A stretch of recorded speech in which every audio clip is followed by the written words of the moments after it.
जय श्री राम हो गया इनका काम। हाँ, वो कह रहे कि नारे लगाए इन्होंने, जय श्री राम का नारा तो लगाते थे। आगे इन्होंने दूसरा नारा लगाया कि जय श्री राम कर दो इनका काम। के पर्चे पाड़ दिए वहाँ पर, मस्जिद में तोड़ दी, पंखे वगैरह वहाँ बहुत तोड़ दी। कुरान शरीफ की हमारी फैमिली। अच्छा, हम बचे अपने ऊपर खेसी लपेटी, अपनी डंडे मारे, लाठियां मारी सिर पे। गंदे, इतने गंदे गंदे कमेंट किए लड़कों ने, बहुत ज्यादा गंदे गंदे कमेंट किए हमारे साथ, बहुत ज्यादा। आपका सामान वगैरह भी तोड़ा? हाँ जी, हमारा घर का सारा सामान तोड़ दिया, सारा सामान, टोटल हमारे घर का सारा सामान तोड़ दिया। शादी वगैरह थी आपके घर? हाँ जी, हमारे घर पे शादी थी, हम शादी का बहुत अच्छा माहौल था। तो उन्होंने 8:30 बजे से लेके 11 बजे तक बहुत ज्यादा लड़ाई की। तो पुलिस आने के कारण गांव के सरपंच ने अड्डे पे पुलिस रोक रखी थी, तो उसके बाद पुलिस गांव में नहीं आने दी। तो संख्या में लगभग कितने? संख्या में तो कम से कम सब मान के चलो 300 से 400 आदमी थे।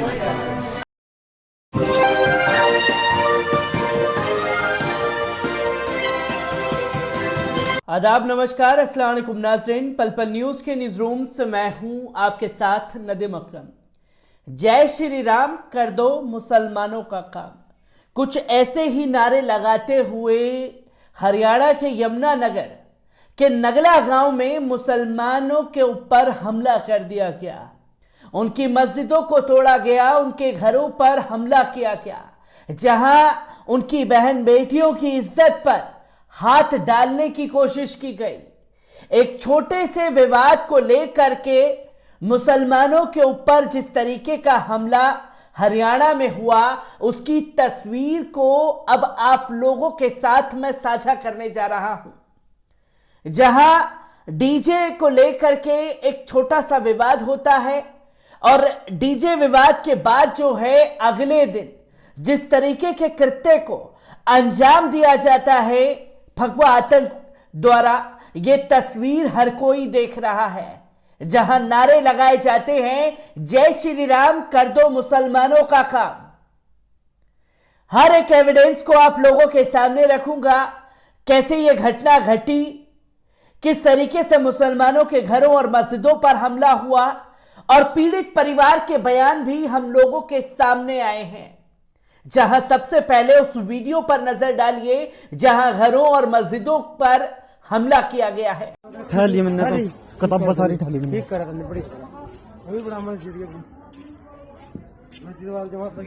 ये हमारी मस्जिद है भाई,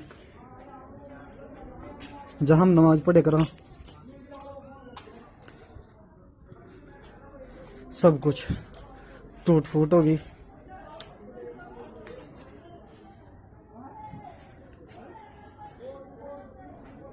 मस्जिद का क्वाड भी तोड़ दिया, पंखे दरवाजा तोड़ा है, पंखे तोड़ दिए मरेगा भी। आपने देखा कि किस तरीके से मस्जिदों और घरों को निशाना बनाया गया। तो वहीं पीड़ित महिला का बयान भी हम लोगों के पास आया है। क्या कुछ पीड़ित महिला ने कहा है, पहले उसके बयान पर भी नजर डाल लीजिए। नाम और गांव का नाम दोनों। आपका नाम क्या है? मेरा नाम तबस्सुम है और मैं गांव नागल की रहने वाली हूँ। तो कल हमारे घर पे उन्होंने बहुत वारदात किया, घर पे घुसे हैं, कुल्हाड़ियाँ लेके, डंडे लेके बहुत ज्यादा वारदात किया, घर का सारा सामान तोड़ दिया और हमारी इज्जत पे भी हाथ पाया। अच्छा। तो हमने अपनी इज्जत बचाने के कारण पीछे खिड़की से मैं कूद के अपनी जान बचाई। तो वहाँ जान बचाने के कारण भी तो दूसरी छत पे भी काफी लड़के आए, और जो हमारे डैडी की एज के हैं, मैंने उनके पैर पकड़े भुप्पे अंकल के, मैं कहा अंकल बस करो बस करो।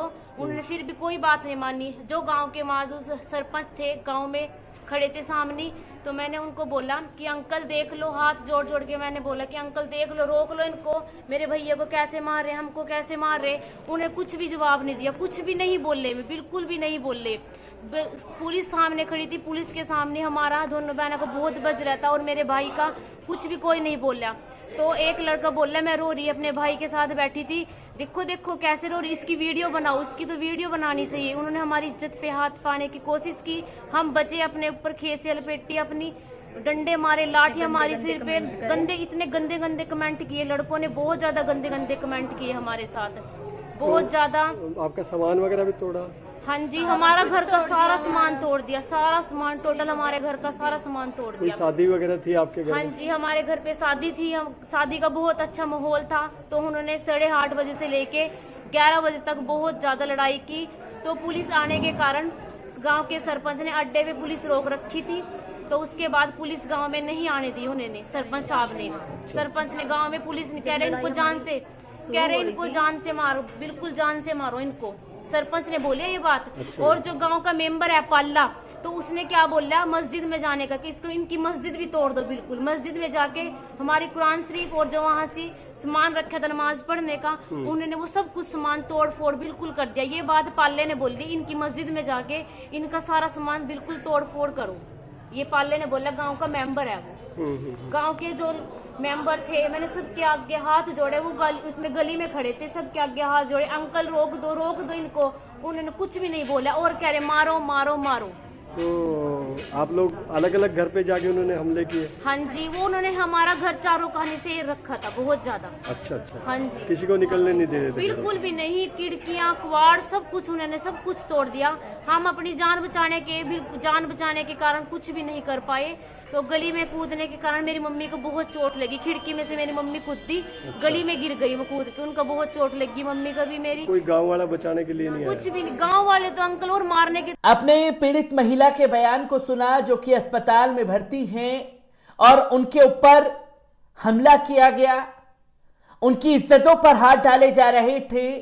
जब विनती कर रही थी लोगों से तो एक विनती नहीं सुनी गई और पुलिस प्रशासन को जब कॉल किया गया तो प्रधान द्वारा उन्हें वहीं रोकने दिया गया जब तक उन गुंडों ने अपने काम को अंजाम नहीं दे दिया।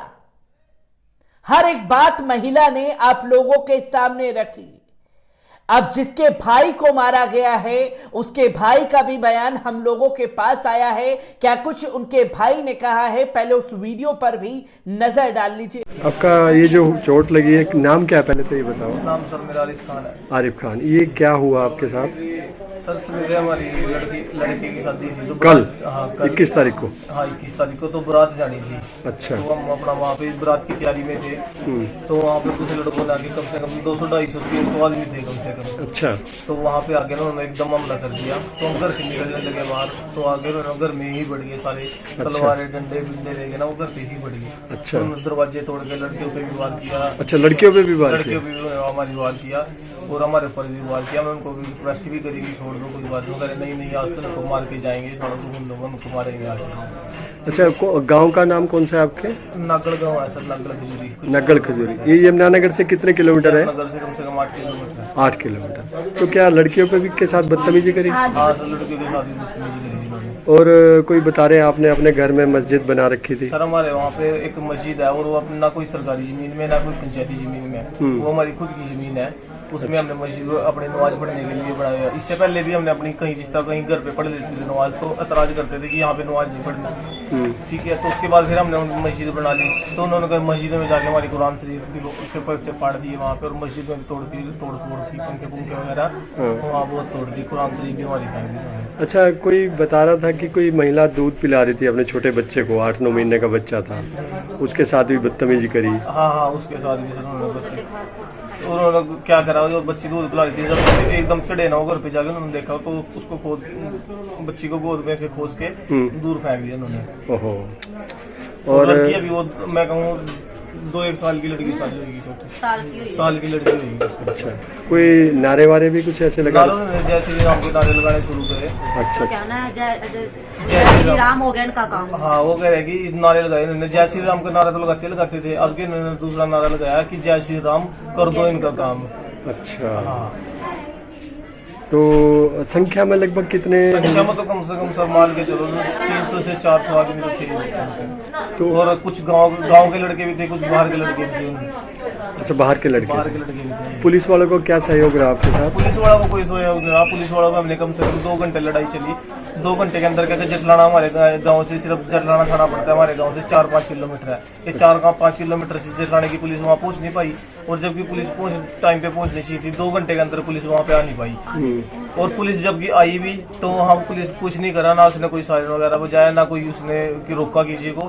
तो खड़े देख रहे थे वो, जिस तरह की कोई पता नहीं इनको जान हो गई। अच्छा, उनका दूसरे ये हुआ क्यों? वो ये कह रहे हैं, कुछ लोग ये कह रहे हैं कि नहीं।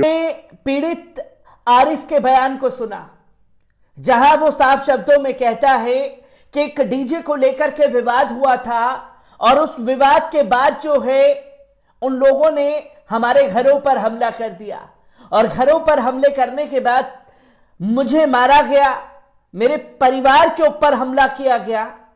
और जब वहीं कुछ लोगों ने यह जानने की कोशिश की तो इस आतंक का सबसे खौफनाक चेहरा भी आपने बयान में सुना होगा, जहां कुछ 8-9 माह की बच्ची को जो उसकी मां दूध पिला रही थी तो उसके पास से उसे खींच करके उसे दूध नहीं पीने दिया गया और उसे साइड फेंक दिया। ये आतंक के किस चेहरे को उजागर किया जाए, जहां ना तो 8 माह की बच्ची को बख्शा जा रहा है, ना ही बड़े बुजुर्गों को बख्शा जा रहा है और उल्टा ऐलान किया जा रहा है, नारे लगाए जा रहे हैं, जय श्री राम कर दो मुसलमानों का काम। क्या हरियाणा पुलिस इसके ऊपर संज्ञान लेने की कोशिश करेगी? क्या उन लोगों के ऊपर बुलडोजर चलाने की कोशिश करेगी जिन लोगों ने इस कृत्य को अंजाम दिया है? क्या पूरा मामला सामने आया है? क्योंकि इस खबर के बारे में मेन स्ट्रीम मीडिया बताने वाला नहीं है। मेन स्ट्रीम मीडिया कर्नाटक में हर्ष की मौत को तो दिखाने पर छाती पीट रहा है, पर जहां आतंक को अंजाम दिया गया नारा लगाते हुए, शायद इस वीडियो को भी आप लोगों को गोदी मीडिया के हर एंकरों के फोन में पहुंचाने की जरूरत है, जो आज हर्ष के ऊपर तो डिबेट कर रहे हैं, पर हरियाणा में जो आतंक फैलाया गया है, जो नारे से शुरुआत की गई है, उसके ऊपर बात करने की जरूरत थी। पर गोदी मीडिया नदारत है। हर एक पहलू, हर एक बारीकों को मैं आप लोगों के सामने रख रहा हूं। क्या पूरा विवाद पनपा, एक बार इस रिपोर्ट पर भी नजर डालते हैं। आपको बता दें कि हरियाणा के यमुनानगर के गांव नागल में रविवार की रात अलग अलग धार्मिक और विवाह समारोह में डीजे बजाने को लेकर उपजा विवाद सोमवार की सुबह खूनी संघर्ष में बदल गया। दोनों समुदाय की ओर से एक दूसरे पर लाठी, डंडे, ईंटों से हमला किया गया। दोनों तरफ के लोगों ने एक दूसरे के घर में घुसकर जमकर तोड़फोड़ की। इस दौरान दोनों पक्षों की ओर महिलाओं और बच्चों समेत 30 लोग जख्मी हो गए। गांव में दो समुदायों के बीच खूनी संघर्ष की सूचना मिलते ही पुलिस के हाथ पांव फूल गए। एसपी 3, डीएसपी सहित भारी पुलिस बल ने मौके पर पहुंचकर स्थिति को नियंत्रण किया। फिलहाल किसी पक्ष की ओर से मामले में पुलिस को शिकायत नहीं दी गई है। घटनाक्रम के अनुसार थाना जठलाना के गांव नागल में रविवार रात एक घर में धार्मिक समारोह हो रहा था, जबकि गांव में ही विशेष समुदाय के परिवार में विवाह समारोह था। दोनों ओर से रात में डीजे बजाया जा रहा था। इस दौरान विशेष समुदाय के युवक ने 112 पर कॉल करके डीजे बजाए जाने की शिकायत दी। पुलिस ने गांव में जाकर डीजे बंद करवा दिया। सुबह वही युवक धार्मिक कार्यक्रम की वीडियोग्राफी करने लगे, जिसका लोगों ने विरोध किया। इस पर युवक अपने साथियों को बुलाकर ले आया और मारपीट शुरू कर दी। इसके बाद दोनों समुदाय के लोगों ने एक दूसरे पर ईंट, पत्थरों व डंडों से हमला बोल दिया। देखते ही देखते दोनों ओर से 30 लोग लहूलुहान हो गए, जिनको सिविल अस्पताल के ट्रामा सेंटर में उपचार चल रहा है।